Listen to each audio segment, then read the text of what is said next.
another quarterback, Kyler Murray. Obviously, the news that he was released by the Arizona Cardinals after 7 seasons. Look,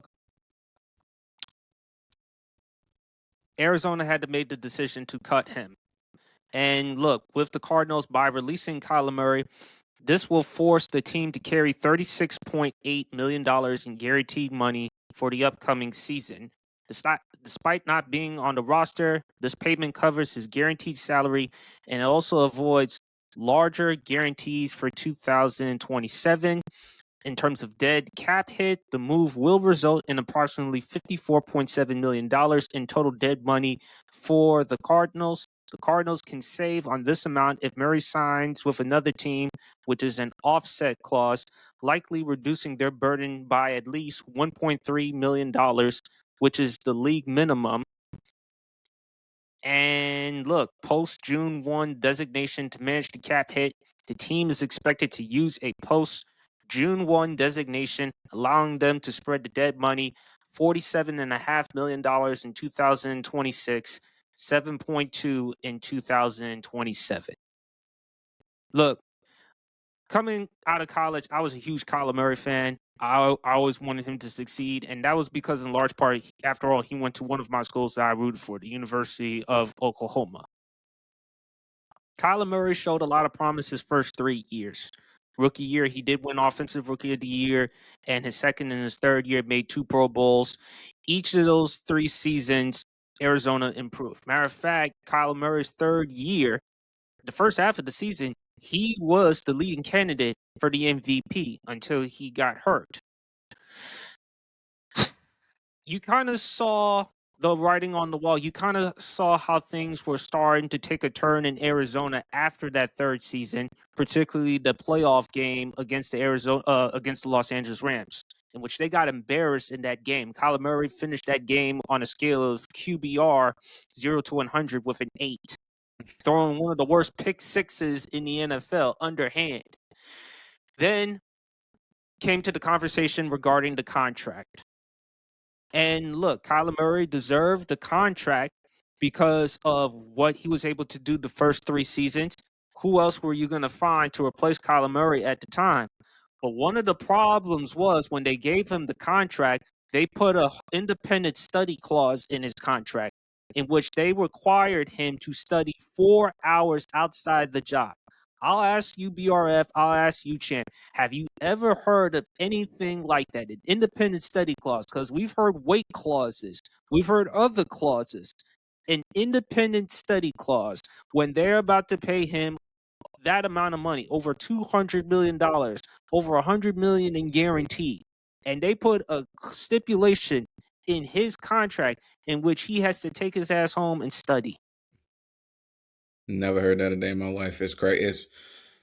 If you're coming into a season, if you're coming to a team, if you're becoming the face of the franchise, that should be the last thing the front office should be worried about is you going home, putting the work in, not just studying in class with your coaches and your teammates, but when you go home, when you get away from the home base, when you get away from the facilities, studying like that. I mean, that should be the last thing they have to worry about. Never heard that a day in my life. But man, and then look, yeah. and you kind of saw the writing on the wall a little bit with Kyler Murray and Cliff Kingsbury. They brought in Cliff Kingsbury for Arizona because of the air raid offense to which Kyler Murray ran at the University of Oklahoma that led to him being the Heisman Trophy winner, #1 overall pick.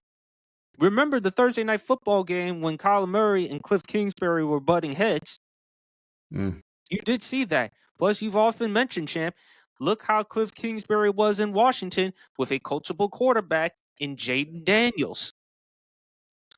So with Kyler Murray, and look, the reason why with Kyler, because look, he responded to one of my posts on Instagram. And again, the mistake that I made was tagging him into the post.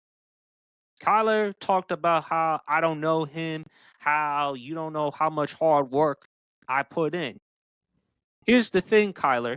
If you're so offended for anyone to question your work ethic, Why would an organization who drafted you with the number one overall pick, paid you this amount of money, why would they put a clause in your contract in which you have to study outside the job? Furthermore, you even said in an article from the New York Times that you were blessed with the cognitive skills to just go out there and just see it before it happens. I'm not one of these guys that's going to kill myself watching film. I don't sit down and break down film for 24 hours and look at that team or that team because in my head, I see so much. So you feel like you're so gifted as a talent, as an athlete, that you don't need to do the requisite things just in order for you to be prepared. And the Cardinals, they've done what they've could to help out Kyler Murray. They brought in DeAndre Hopkins. Idiotically. We've seen the Minnesota Vikings. They trade Stephon Diggs to the Buffalo Bills. They got a first-round pick. Again, they got DeAndre Hopkins. Houston didn't even get a first-round pick for him. They brought him DeAndre Hopkins. They brought in Zach Ertz. They also got him James O'Connor. Michael Wilson had a very underrated season. Michael Wilson, one of the wide receivers for the Arizona Cardinals. They drafted Marvin Harrison with the 4th overall pick. They got him Trey McBride. But for whatever reason, it didn't pan out.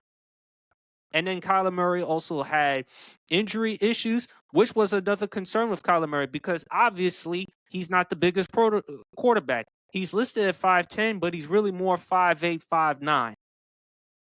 And I said, once he got hurt and once Jacoby Brissett came in, let Jacoby Brissett be the quarterback for the season.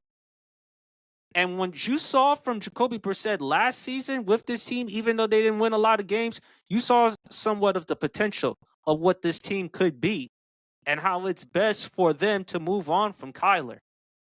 I'm glad that the Cardinals moved on from Kyler, and I hope for Kyler he can go elsewhere. Now, in my opinion, where is the team for Kyler? Definitely not the Jets. Definitely not Miami. Because, Champ, and you've brought this up. You mentioned I mentioned Atlanta. And you and I, we had a long conversation about this. You told me, no, I do not want Kyler Murray in Atlanta because at the money at that time, we already went through cap hell with Matt Ryan. Well, fortunately, now that Kyler Murray's released, you don't have to deal with the money situation. But more importantly than anything else, you talked about Arizona. You are a fighter yourself. You know a lot of mixed martial artists go to Arizona to train, focus, and work on their craft. If you can't focus in a place like Arizona, what the hell makes you think you can focus in a place like Atlanta or New York or Miami? I think for me, Kyler should go to Minnesota. I spoke to a sports guy talking. He suggested that Kyler Murray should go to New Orleans, but I don't see Kyler Murray being a backup to Tyler Shue. Even if Tyler Shue wasn't there, yeah, I could imagine Kyler Murray working with Kellen Moore, a young guy.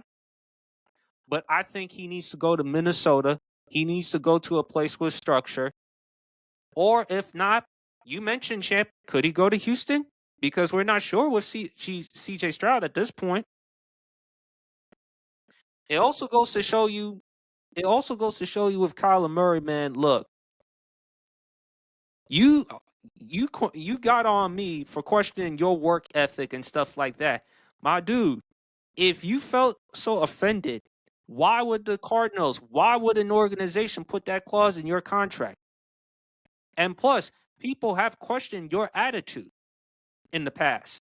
Patrick Peterson, remember what he said? Kyler Murray don't care about nobody but Kyler Murray. Larry Fitzgerald Sr., who is a damn good sports journalist, the father of Larry Fitzgerald, even described you as spoiled. And if it's coming from the father of Larry Fitzgerald, given how class personified Larry Fitzgerald is, who's that coming from? I hope for Kyler, he goes elsewhere. He turns around his career. I don't wish ill will, man. But Kyler, you brought a lot of this on yourself. The organization, they did their part by trying to help you, get you some weapons, and they did. They got you DeAndre Hopkins. They even went and got in Zach Ertz later on during the 2021 season. They went in and got you Trey McBride. They went in and got you some pieces, and you still couldn't pan out. I hope it's an opportunity for you to learn and mature. I think Minnesota should be the best place for him because I have doubts about JJ McCarthy. Even though Kyler Murray has durability issues, do you trust JJ's durability issues?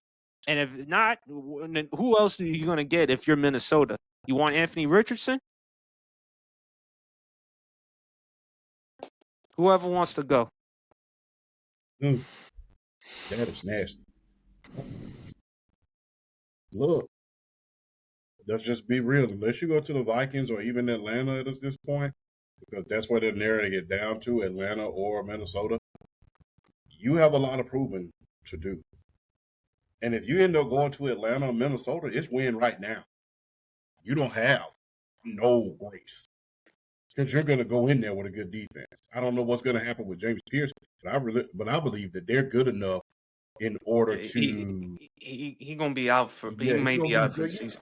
Just go ahead. Atlanta's defense is going to be. I think Atlanta has the defense without James Pierce. I think people sleep on the other talent that Atlanta brought in that draft. I think Atlanta's fine without James Pierce. Yeah, especially we still got to wait on free agency to see what else they're capable of doing. But yeah, with that defense, with the receivers, tight end, running back, it's do or die, win or cry.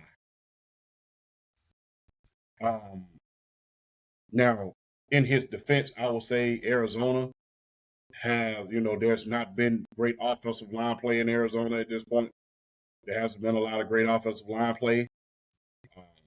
Although he has had James Conner, there's been a lot of young guys at the wide receiver position, whether they're, established talent. But I will say this. They've done a lot in order to help you. And I don't think you helped your case with a lot of these young guys, especially when, when Maserati Marv, his first year, with what you said, it's not my job to try to force the ball to him. And that's what you do for your top guys. You try to force the ball to them and see if they can make something out of it, to see if they can go up and get it, to see if they can make a play on the ball. That's your job. But right now, it's do or die for his career because, like I said, it's a lot easier to deal with somebody when they're not a prick. It's a lot easier to deal with somebody when they're not a prick. But when you're a prick and you have talent and you refuse to use it, that's where the problem comes. That's where the problem comes in. And Kyler, a lot of the things that he does, it goes to show you how tone deaf he really is. Like wearing the Michael Vick jersey with him in college and then having the Bulldog with him in the picture. That just goes to show you that you really don't know how to read a room. Read the room. Who in their right mind? So it's not just about you reading defense. Can you read the room? You obviously can't if you did something like that. Are you likable?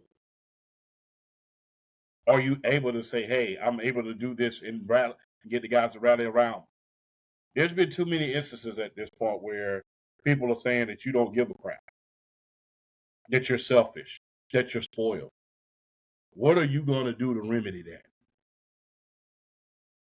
What are you going to do to remedy that? Because had your attitude been a lot better, I believe you still be at Arizona. And like I stated before, and I don't mean to sound like a broken record, once your coordinators and your other coaches got with more cooperative quarterbacks, they've thrived. So got a lot of proving you got to do.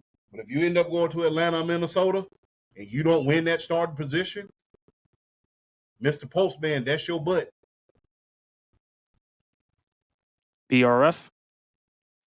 Yeah, I think personally for me, the two logical fits for me are the Minnesota Vikings and the Atlanta Falcons. When you look at those offenses and how they're structured, I mean, they're basically like a quarterback away from like really doing something.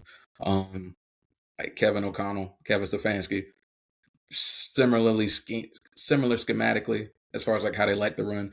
They like the idea of like running the ball, play action, running the ball to set up the pass. They both like that. They both like incorporate well. I think Kevin Stefanski likes incorporating his tight ends a little more than Kevin O'Connell does. But they both like to get the ball down the field. But like I said, it's premeditated on running the ball and setting up the play action. So I think they're both similarly schematically in that. I think those are the two logical places for him. You look at Minnesota.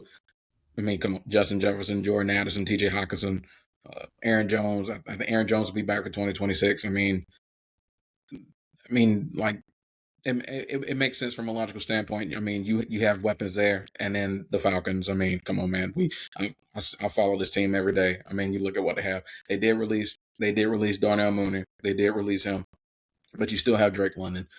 You franchise tag Kyle Pitts. You're trying to get an extension done with him. You have Bijan Robinson. You have Tyler Algier is not coming back, but you still have that's your three-headed monster there. So either way, whatever situation you go into, you're coming into that situation with talent already there around you, and honestly, you're going to fit schematically regardless of whichever offense you go to. I think it's up to Kyler. I mean, the reason why I didn't want Kyler in Atlanta a couple years ago, I didn't want him at like $200 million. Now, Kyler Murray at the league minimum, we can talk business. We can talk business with Kyler Murray at the league minimum. We can talk business because you want this to be a Kyler Murray with something to prove. You want this to be a Kyler Murray with a chip on his shoulder. You want this to be a focused Kyler Murray because I feel like a focused Kyler Murray can do damage. But this is even though unfortunately it had to come to this for him. Hey, that's life lessons. Sometimes, regardless of what you're doing, you sometimes you got to learn the hard way. You got to learn a certain way in order to, for the message to really be drilled in and really be embedded in your brain as far as like what needs to be done in order to be a successful NFL quarterback. So you hated it comes to this for him, but I want him to succeed as well because he's got just as much talent as anybody in this league, regardless of his size. He has to be as small as he is. He's got a big enough arm. You've seen his deep ball. Yeah, you see his deep ball. He's got one of the better deep balls in the league. He has a strong enough arm. We know his athleticism. I would say he's probably the fastest quarterback outside of Lamar Jackson in the league. I mean, let's keep it a buck. I mean, his athleticism is like, it speaks for itself. So we know what he brings to the table from an athletic standpoint. It's about the mental and it's about the focus and it's about, it's about the effort. It's about the work ethic. And I mean, hey, PSP, I understand where you're coming from as far as like, making a mistake as far as tagging him in that post. And I completely understand where you're coming from. But at the same time, you're getting a point across. So you ain't necessarily got to apologize because you're getting a point across. If he can't handle it, that's on him. That's not a you problem. That's a him problem. You know what I'm saying? Hit dog holler. You know what I'm saying? You know what I'm saying? If it's there, there got to be a little bit of truth to it because you haven't been able to show it. I mean, you talk about. I said, okay, Kyler, if you felt so offended for anyone to question your work ethic, why would the Cardinals put that clause in your contract? Exactly. You 1,000% correct on that. You 1,000% right on that. If your work ethic is so up to par and you have the type of football IQ that you know what to expect, the Arizona Cardinals should not be dropping that kind of clause in your contract at all. That should be the least of their worries if they know what to expect from you every given Sunday.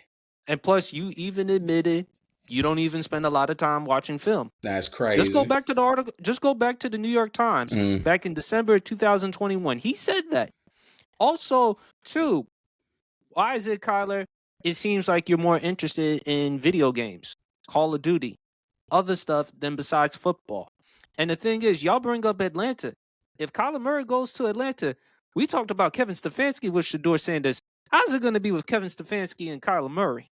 Because the reason why I feel like it would differ, see, with Shedeur Sanders, I think you have to look at it in terms of like a status as far as like where we knew the status because Shedeur Sanders, even though he was Deion Sanders' son, he was drafted in the 5th round. But regardless, Shedeur Sanders, as much criticism because remember Rex Ryan because you and I, champ, we talked about Rex Ryan, babyface heel. I thought too many times he was too unfair to Shador Sanders. Oh, he was. Facts. He was. Like the reason why I want to talk about it. I look at it. See, with the Cleveland, I think also with the Cleveland situation, even though Dylan Gabriel showed himself time and time again that he was not the guy. I think there was a little too much favoritism towards Dylan Gabriel there that hurt Shador Sanders as well. Kyler Murray coming into Atlanta, the only other guy there is Michael Penix Jr. and he's hurt. So coming into the regular season, if Kyler Murray signs in Atlanta, you have to go with him. So there's no trying to play favoritism. There's no trying to do anything crazy like that. That is your guy until Penix get hurt. You can't rush Penix back, especially I understand that, BRF. I'm just saying, how is Kyler Murray and Kevin Stefanski going to work? Because remember, Kevin Stefanski, y'all came to his defense. Because too many people were chastising or criticizing him for him and Shador Sanders. You know, there were conspiracy theories about, he wanted Shador Sanders to fail and stuff like that. This is what I say to that. Like, I feel where people were coming from with that, because with the reputation that Shador Sanders had already built for himself coming to the league. And I kind of get where people was coming from. I think the main thing that people forgot about Kevin Stefanski was that he got that sorry ass franchise to the playoffs twice. And exactly. I think that's what and I think that was the main thing a lot of people forgot about him. He got that franchise to the playoffs twice and won Coach of the Year both of those years. And I think a lot of people really forget about that. So it's not necessary. So I don't think it's necessarily Kevin Stefanski's a bad coach, because I don't think he's a bad coach at all. You look at those last 2 years in Cleveland, good God, what head coach in their right mind is going to succeed with that trash of a roster construction with the Cleveland Browns? And that includes the fact that you have an elite defense on the other side of the ball, but that offensive roster construction was so trash. Nobody. He's not going to succeed.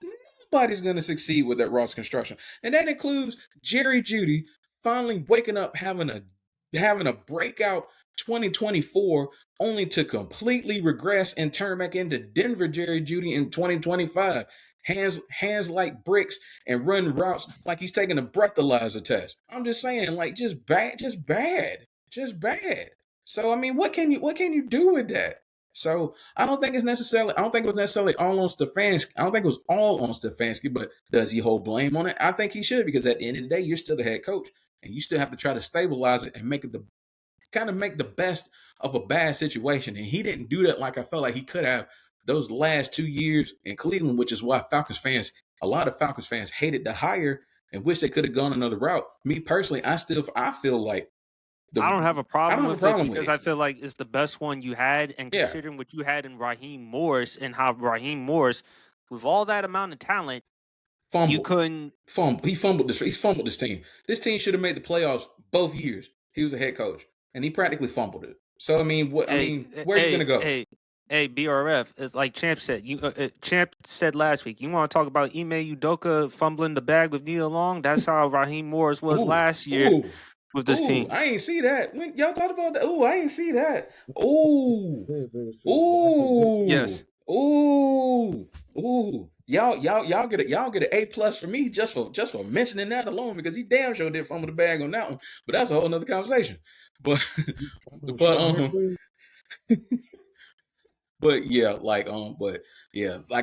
this is all on Kyler. He's got to come in knowing he's probably going to sign for the league minimum wherever he goes. He's got to come in. He's got to take it upon himself. He already showed some accountability in that letter he wrote, because he took it. He took it on the head. I failed us. So he's got to carry that, turn it into a chip in his shoulder, and wherever he signs, he's got to come in focused. I think he can succeed. He just got to have the right mindset. That's what it boils down to. Kyler Murray's problem has never been talent. We knew he was tremendously talented. It's just the maturity issue. And my concern is Atlanta.